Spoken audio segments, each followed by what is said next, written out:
Dios te bendiga, hermano, donde quiera que te encuentres. Espero que se encuentren bien. Y en esta ocasión vamos a seguir nuevamente hablando acerca de las promesas de Dios que tiene para con sus hijos y en este caso para lo que aprendemos de la promesa que le dio a Abraham. Y hablamos en el capítulo 12 que Dios le dio la bendición a Abraham a través de la promesa que lo iba a bendecir grandemente. Después miramos la confirmación o la reafirmación de esa promesa y cómo Abraham empezó a caminar con Dios, cómo Abraham empezó a confiar y cómo Abraham empezó a esperar siempre en Dios.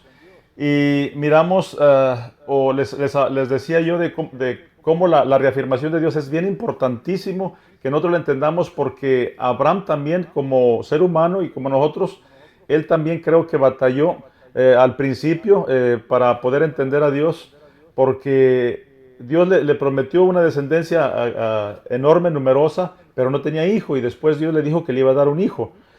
Y eso a través de Sara, que aunque Sara era estéril, Abraham y Sara no podían entender. Y hablamos acerca de que la promesa de Dios se tiene que hacer a la manera de Dios y en el tiempo de Dios. Y miramos cómo esa promesa se hizo realidad cuando Dios le dijo a Abraham que Sara iba a concebir y concibió hasta cuando ya tenía 90 años y Abraham de 100 años. En esta ocasión la vamos a seguir con esa enseñanza y ahora vamos a ver cómo esa promesa de Dios le ayudó o fue esencial o fue fundamental en la vida de Abraham para pasar, en este caso, la evaluación. Miramos la bendición de la promesa, la reafirmación, la confirmación y ahora vamos a ver la evaluación en la vida de Abraham y cómo esa promesa le fue fundamental para que Abraham pudiera salir adelante. Y quiero invitarte a que me acompañes al capítulo 22 y cómo vamos a aprender también nosotros a confiar en el Señor. Capítulo 22 de Génesis dice así, dice, aconteció después de esas cosas que probó Dios a Abraham y le dijo, Abraham, y él respondió, heme aquí. Y dijo, toma ahora tu hijo, tu único Isaac, a quien amas, y vete a tierra de Moriah y ofrécemelo allí en holocausto, sobre uno de los montes que yo te diré. Y Abraham se levantó muy de mañana y enalabardó su asno y tomó consigo 2 siervos suyos y a Isaac su hijo y cortó leña para el holocausto y se levantó y fue al lugar que Dios le dijo. En el versículo 6 dice, y tomó Abraham la leña del holocausto y lo puso sobre Isaac su hijo y él tomó en su mano el fuego y el cuchillo y fueron ambos juntos. Entonces habló Isaac a Abraham su padre y dijo, Padre mío, y él respondió, heme aquí mi hijo. Y él dijo, he aquí el fuego y la leña, mas ¿dónde está el cordero para el holocausto? Versículo 8. Y respondió Abraham, Dios se proveerá de cordero para el holocausto, hijo mío, e iban juntos. Y cuando llegaron al lugar que Dios le había dicho, edificó allí Abraham un altar y compuso la leña y ató a Isaac su hijo y le puso en el altar sobre la leña. Y luego dice la escritura bien específico, dice, y extendió Abraham su mano y tomó el cuchillo para degollar a su hijo. Entonces el ángel de Jehová le dio voces desde el cielo y dijo, Abraham, Abraham. Y él respondió a mí aquí y dijo, no extiendas tu mano sobre el muchacho ni le hagas nada, porque yo conozco que temes a Dios por cuanto no me rehusaste tu hijo, tu único. Ahora, hermano, en esta ocasión vamos a ver la evaluación o la prueba o el examen a través del cual pone Dios a Abraham. Y tú te vas a preguntar, muchas personas piensan que Dios tienta o Dios tenta o Dios quiere que las personas pequen. La Biblia dice específicamente que Dios no hace eso.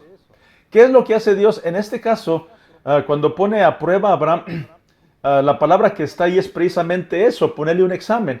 Ahora, si tú cursaste a la escuela o fuiste a la universidad o al colegio, el propósito del examen nunca de los nunca es poner al alumno o al estudiante que repruebe. El propósito del examen es precisamente ver o mostrar, más bien mostrar que el estudiante está capacitado o tiene la habilidad o tiene ya ese conocimiento en el cual él ya agarró en los años que estuvo en la escuela o en el año que cursó. Y el propósito del examen es precisamente ese, mostrar que él está capacitado, mostrar visiblemente, ¿verdad? Y en este caso a través de un examen, ya sea escrito, ya sea oral. Bueno, Abraham ha estado caminando con Dios y la Biblia dice que cuando Dios le da la bendición, le da la promesa, Abraham cree. Muchas personas decir, pues qué fácil es eso, creer. Bueno, pues Abraham creyó, Dios sabía que estaba creyendo.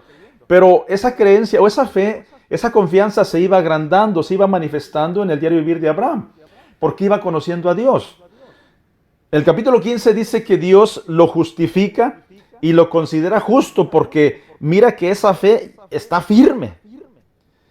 Cuando viene el capítulo 18, 19, 20, 21 y que le da a Isaac, pues Abraham está establecido ya en esa confianza, en esa relación que tiene para con Dios. Y sabe que no hay otro Dios, sabe que el Dios que lo sacó de Ur de los Caldeos es el único Dios que existe.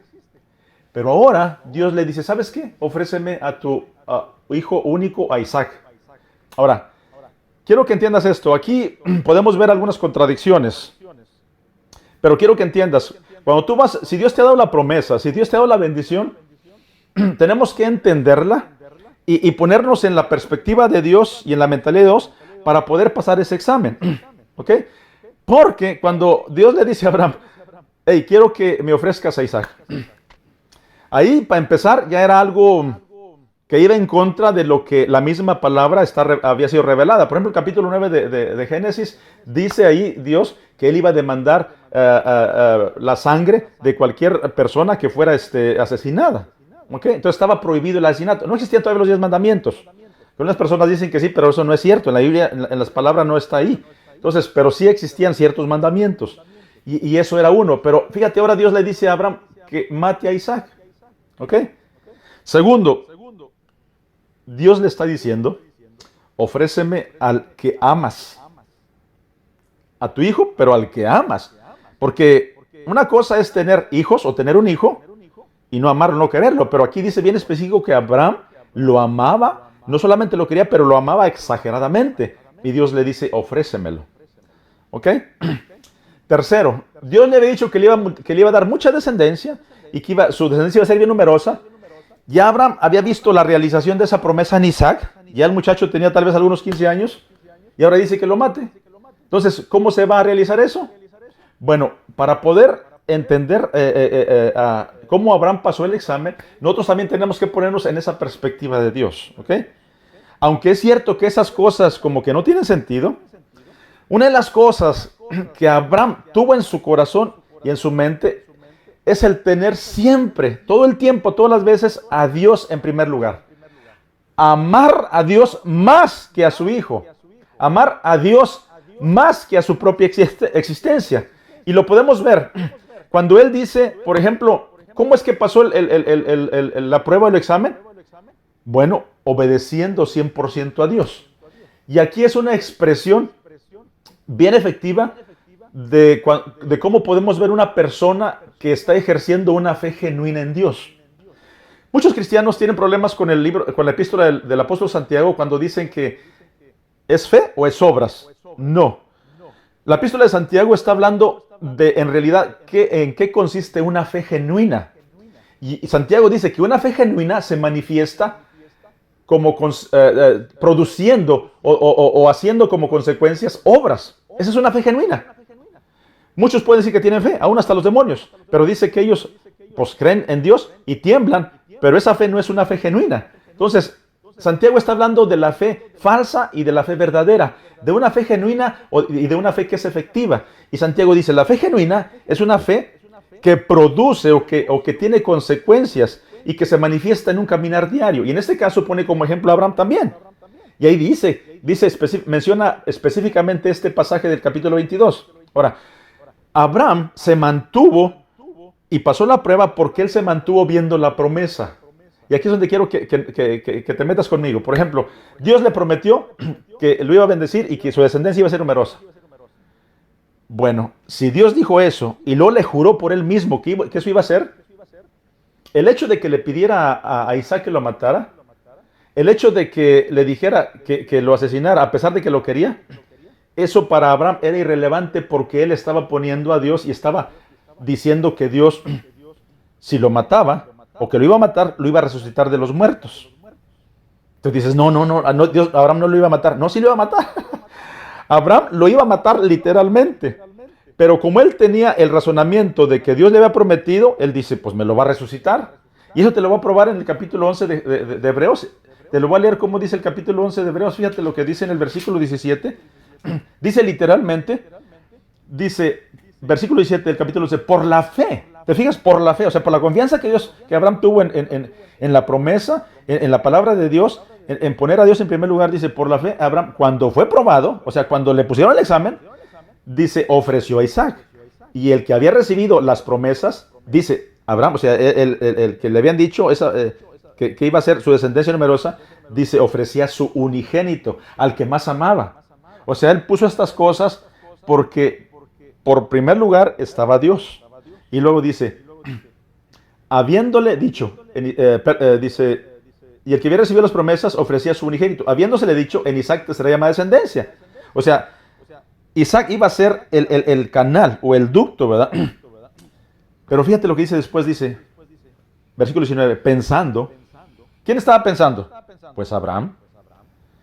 Abraham meditaba, Abraham pensaba, Abraham creía, Abraham estaba convencido, dice aquí pensando, que Dios es poderoso, fíjate, es poderoso para levantar aún de entre los muertos,